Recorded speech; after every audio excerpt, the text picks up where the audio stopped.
The scope of application of the law of positive and negative energy, summing to zero Xiefeng. January 26, 2024. Translation edited by Qin Yu.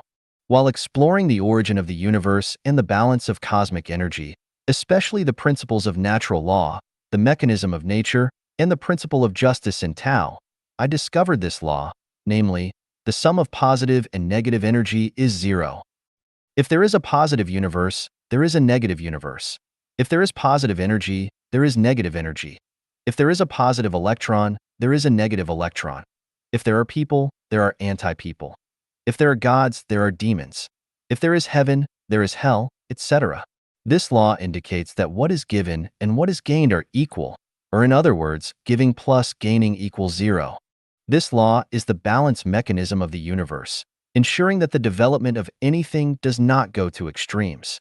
This balance mechanism is the natural law and also embodies the justice of Tao. Understanding and applying this law, we will know the mechanism of nature. Now a question arises, since the sum of positive and negative energy is zero, then, is happiness plus pain equals zero? Is love plus hate equals zero? Is cruelty plus kindness equals zero? Is enjoyment plus suffering equals zero? Etc. There is a very obvious fact that seems to prove that this law only applies to the category of energy and does not apply to other categories. This fact is that the super-celestial beings in the Celestial Islands continent of the Elysium world can enjoy eternity without worries and pains, and they will not suffer or be punished, while many lives trapped in hell are irretrievable and have to endure eternal pain. From the perspective of a single life form, the law of the sum of positive and negative energy being zero is not established, and there is no formula of happiness plus pain equals zero. This means that the law of the sum of positive and negative energy being zero applies to the macroscopic, not to the microscopic. It applies to the whole, not to the individual. Is this really the case? Let some life or lives enjoy a good life forever for no reason. Let some life or lives suffer pain and torture forever for no reason. Is this possible? If it is possible, where is the natural law? Where is the justice of the universe? If it is not possible, where is the principle? Is it necessary to go through suffering and torture to enjoy a good and happy life? Do you have to endure hardship before you can go to heaven?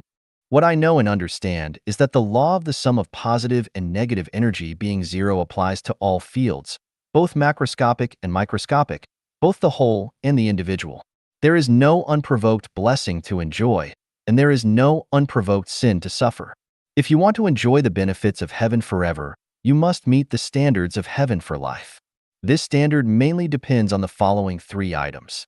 The quality of life must meet the standard. Have enough merit, that is, capital. No worldly ties, no debt. To meet the above three standards, it is actually a very difficult and painful process. In this sense, happiness plus pain equals zero is established. Once the standard is met, you can enjoy eternal happiness, but the possibility of meeting the standard is very small. It is a miracle if 1% of humans meet the standard. If you do not meet the standard, you will inevitably suffer endless suffering and torture. Reincarnation endlessly, there is no end in sight, because we will find that we are suffering from pain and torture, but we are enjoying short-term happiness and joy. This is like a person. Every day go to work to make money, spend all the money you earn every day. You can't save a penny in the bank of heaven. Where is the money to enjoy a good life in heaven? Some people complain that the greatest creator is unfair, saying that the common people are suffering pain, enduring hardship, and bearing sins. Why doesn't the greatest creator relieve the suffering of the common people? I asked, who among the common people is willing to heed the call of the greatest creator and walk the path of the greatest creator? Can you find one? While disregarding the call of the greatest creator and complaining about the perceived injustice of the greatest creator, can you really blame the greatest creator? Perhaps someone might ask, how is it that the law of the sum of positive and negative energy becoming zero fails for those wealthy individuals who, without enduring much pain or torment, enjoy a life of luxury? The law has not failed. The perceived failure of the law is due to two reasons. 1. You have not seen the pressures and trials they have endured. 2. You have not seen their future. They have shouldered more risk and mental strain than the average person, experiencing psychological and spiritual torment. Therefore, they are entitled to enjoy material wealth, but their future is bleak. The wealthier a person is, the greater their responsibility for the destruction of nature, the more money, the greater the sin. The more material wealth a person possesses, the heavier their sin, and the more severe their future punishment. Therefore, one should never envy or admire the rich, but rather pity them. In summary, the law of the sum of positive and negative energy applies across all domains.